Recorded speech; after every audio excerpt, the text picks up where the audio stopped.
খিলঞ্জীয়া যুৱতীৰ ওপৰত কৰা এই ধৰণৰ নাৰকীয় কাণ্ড কোনো কাৰণতে সহ্য কৰা নহ'ব। বাৰে বাৰে আমাৰ খিলঞ্জীয়া মহিলাৰ ওপৰত আক্ৰমণ কৰিব, বাৰে বাৰে আমাৰ খিলঞ্জীয়া যুৱতীক ধৰ্ষণ কৰিব, ধৰ্ষণ কৰি হত্যা কৰিব। এই ঘটনাটো সহজে আমি ল'ব কোনো কাৰণতে নোৱাৰো। এই ঘটনাবিলাক কোনবিলাক মানুহে কৰিছে? এই ঘটনাবিলাক কোনবিলাক মানুহে কৰিছে? জিমি দাসৰ পিছতে জিমি দাসক কোনে আক্ৰমণ কৰিছিলে? অখিলঞ্জীয়া মানুহে আক্ৰমণ কৰিছিলে। আজি নগাঁও ঢিঙৰ খিলঞ্জীয়া যুৱতীগৰাকীক কোনে আক্ৰমণ কৰিছে? অখিলঞ্জীয়া মিয়া মুছলমানে আক্ৰমণ কৰিছে। গতিকে অখিলঞ্জীয়া মানুহৰ খিলঞ্জীয়া মানুহৰ যি দপদপনি, এই দপদপনি কিন্তু উফৰাই দিয়া হ'ব, কোনো কাৰণতে সহ্য কৰা নহ'ব। আজি শিৱসাগৰত থকা যিসকল খিলঞ্জীয়া ভূমিপুত্ৰ মুছলমান মানুহ আছে, এই খিলঞ্জীয়া ভূমিপুত্ৰ মুছলমান মানুহখিনি ওলাই আহিছে। কি কাৰণে ওলাই আহিছে? তেওঁলোকৰ নিজৰ অনাগত ভৱিষ্যতক লৈ তেওঁলোক শংকিত হৈ পৰিছে। আজি সমগ্ৰ অসমতে কিন্তু এই অনা অসমীয়া অনা খিলঞ্জীয়া মানুহৰ যি দপদপনি, এই দপদপনিৰ কাৰণে আমাৰ খিলঞ্জীয়া মানুহখিনি শংকিত হৈ পৰিছে। এই মিয়া মুছলমানখিনিয়ে, এই মিয়া অখিলঞ্জীয়া মানুহখিনিয়ে বাৰে বাৰে কিন্তু আমাৰ অসমৰ অসমীয়া যুৱতীক, অসমৰ অসমীয়া মহিলাক ধৰ্ষণ কৰি হত্যা কৰিছে। গতিকে এনেধৰণৰ কাণ্ড আমি সহ্য কৰিব নোৱাৰো।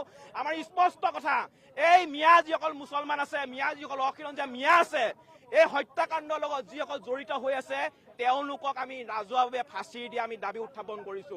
আৰু এটা কথা স্পষ্টকৈ কৈ দিব বিচাৰিছো যে উজনি অসমত গাঁৱে ভূঞে য'তে আপোনাৰ মিয়া সোমাই আছে, এই মিয়াবোৰে এতিয়া তালি টোপোলা বান্ধি ইয়াৰ পৰা যাওকগৈ, নহ'লে কিন্তু আমি পাব্লিক ধুলাই দিবলৈ কিন্তু আমি সাজু হৈ আছো। যি নাৰকীয় ধৰ্ষণ কাণ্ড সংঘটিত হৈছে, এই ধৰ্ষণ কাণ্ড সংঘটিত হৈছে অখিলঞ্জীয়া মিয়া মুছলমানৰ দ্বাৰা। নামনি আৰু মধ্য অসমত বসবাস কৰা যিসকল সন্দেহযুক্ত বাংলাদেশী মুছলমান, যিসকল মিয়া মুছলমান বুলি কোৱা হয়, তেওঁলোকৰ অপৰাধ প্ৰৱণতা অতি বেছি। সেইকাৰণে এই উজনি অসমৰ ঐতিহাসিক শিৱসাগৰৰ খিলঞ্জীয়া যিসকল মুছলমান ৰাইজ মছজিদৰ পৰা নামাজ পঢ়ি আজি ৰাজপথলৈ ওলাই আহিছে, মিয়া মুছলমানৰ বিৰুদ্ধে প্ৰতিবাদ সাব্যস্ত কৰিছে। এই মিয়া মুছলমান আমাৰ অসমৰ খিলঞ্জীয়া এগৰাকী নাবালিকা ভনীক যিদৰে তেওঁ দলবদ্ধভাৱে ধৰ্ষণ কৰিছে, আমাৰ পাশৱিকভাৱে ধৰ্ষণ কৰিছে, তেওঁলোকক দলবদ্ধভাৱে ধৰ্ষণ কৰা যিসকল মিয়া মুছলমানে মিয়া মুছলমানৰ বিৰুদ্ধে অসমৰ উজনি অসমৰ খিলঞ্জীয়া মুছলমান জাগিছে, তেওঁলোকক কঠোৰ শাস্তি দিবলৈ দাবী জনাইছোঁ। ৰাজহুৱা স্থানত ফাঁচি দিবলৈ দাবী জনাইছোঁ। দৰকাৰ হ'লে অসম আৰক্ষীৰ সঞ্চালক প্ৰধান জি পি সিং ডাঙৰীয়াক অনুৰোধ জনাইছোঁ, তেওঁলোকক এনকাউণ্টাৰ কৰক। ৰাজহুৱা স্থানত এনকাউণ্টাৰ কৰি তেওঁলোক কঠোৰ শাস্তি প্ৰদান কৰিবলৈ, দৃষ্টান্তমূলক শাস্তি প্ৰদান কৰিবলৈ আমি উজনি অসম মুছলিম কল্যাণ পৰিষদৰ পৰা দাবী উত্থাপন কৰিছোঁ। ছোৱালী আচলতে টিউচনৰ পৰা ঘৰলৈ যাব নোৱাৰা এটা পৰিৱেশ এইখন অসমত সৃষ্টি হৈছে। আচলতে শিৱসাগৰৰ সেই ঘটনা দুদিনমান যাওঁতেই আচলতে পুনৰ ঢিঙত আচলতে যি ঘটনা সংঘটিত হৈছে, এই ঘটনা আমি চিন্তিত হৈছোঁ। চিন্তিত আমি এই কাৰণে হৈছোঁ কিয়নো আজি নিৰ্দিষ্ট সময় মূৰে অসমখনত আচলতে খিলঞ্জীয়া ৰাইজৰ ওপৰত, খিলঞ্জীয়া মানুহৰ ওপৰত যি ধৰণৰ আক্ৰমণ হৈছে, এই আক্ৰমণ কোনো কাৰণতে আমি সহজে মানি ল'ব নোৱাৰোঁ।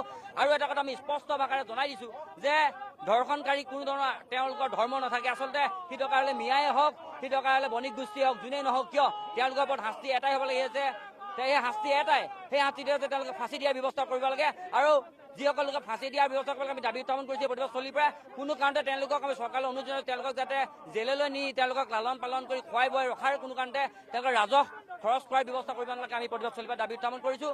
আৰু অনতিপলমে যদি পাখণ্ডকেইটাৰ ওপৰত যদি এই নৰবিকাশৰ ওপৰত যদি বিহিত ব্যৱস্থা গ্ৰহণ নকৰে, নিশ্চয়কৈ ইয়াৰ পৰৱৰ্তী পৰ্যায়ত শিৱসাগৰৰ পৰা তীব্ৰ প্ৰতিবাদী কাৰ্যসূচী আমি হাতত তুলিবলৈ আমি বাধ্য হ'ম।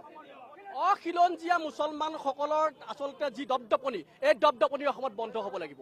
এটা কথা ইতিমধ্যে স্পষ্ট হৈছে যে অসমত বাহিৰাগত মানে যিসকল লোক আছে, যিসকল বহিৰাগত পমুৱা মুছলমান আছে, যিসকল বহিৰাগত অনা অসমীয়া আছে, এইসকলৰ দপদপনি আচলতে অসমীয়া ৰাইজৰ আচলতে জীৱন যাপন আচলতে বিপন্ন হৈ পৰিছে। আমি দেখিছোঁ যে ঢিঙত শেহতীয়াকৈ এগৰাকী ছোৱালীক, স্কুলীয়া ছোৱালীক আচলতে ৰাজপথৰ মাজত ধৰ্ষণ কৰি পিনি ৰাজপথৰ দাঁতিত পেলাই থৈ গুচি গৈছে। ইয়াতকৈ নাৰকীয় ঘটনা এইখন অসমৰ কাৰণে একো হ'ব নোৱাৰে। এটা কথা আমি স্পষ্ট কৰি কওঁ যে অসম চৰকাৰৰ গৃহ বিভাগ সম্পূৰ্ণৰূপে ব্যৰ্থ হৈছে, অসম চৰকাৰৰ অধীনত থকা আৰক্ষী প্ৰশাসন সম্পূৰ্ণৰূপে ব্যৰ্থ হৈছে আৰু এই ব্যৰ্থতা ভাঙিব লাগিব। বিশেষকৈ অসমত খিলঞ্জীয়াৰ অধিকাৰ সুৰক্ষিত হ'ব লাগিব।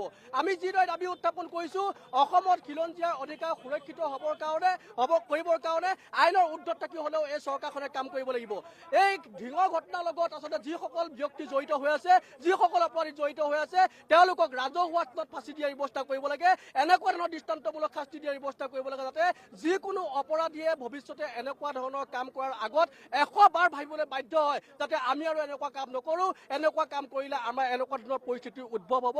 সেই কথাটো যাতে প্ৰতিটো অপৰাধীৰ বুকুত, প্ৰতিটো অপৰাধীৰ ৰক্তৰ খিৰাই খিৰাই যাতে প্ৰবাহিত হ'ব পৰা এক ব্যৱস্থা আমাৰ অসম চৰকাৰে, অসমবাসী ৰাইজে গ্ৰহণ কৰিব লাগে। আৰু এটা কথা স্পষ্ট কৰি কওঁ, ধিঙৰ যিটো ঘটনা, এই ঘটনা আচলতে শেষ ঘটনা হওক। বহিৰাগত যিসকল পমুৱা মুছলমান আছে তেওঁলোকে অসম এৰি যাবলৈ আচলতে প্ৰস্তুত হওক। অন্যথা কিন্তু শিৱসাগৰতে নহয়, সমগ্ৰ অসমতে আমাৰ দল সংগঠনবিলাকে, সমগ্ৰ অসমৰ থলগী ৰাইজে কিন্তু এক বৃহৎ প্ৰতিবাদী কাৰ্যসূচী গঢ়ি তুলিবলৈ সক্ষম হ'ব। সেই কথাটো কিন্তু ইতিমধ্যে স্পষ্ট হৈ পৰিছে। অসম অচল হ'ব, চৰকাৰ অচল হ'ব। বিভিন্ন পক্ষৰ পৰা আচলতে এই বিষয়বস্তুবিলাক উত্থাপন হৈছে। মুঠৰ ওপৰত থলগীৰ ওপৰত যি অত্যাচাৰ, অসমৰ খিলঞ্জীয়া ৰাইজৰ ওপৰত যি অত্যাচাৰ, এই অত্যাচাৰ বন্ধ হ'বই লাগিব।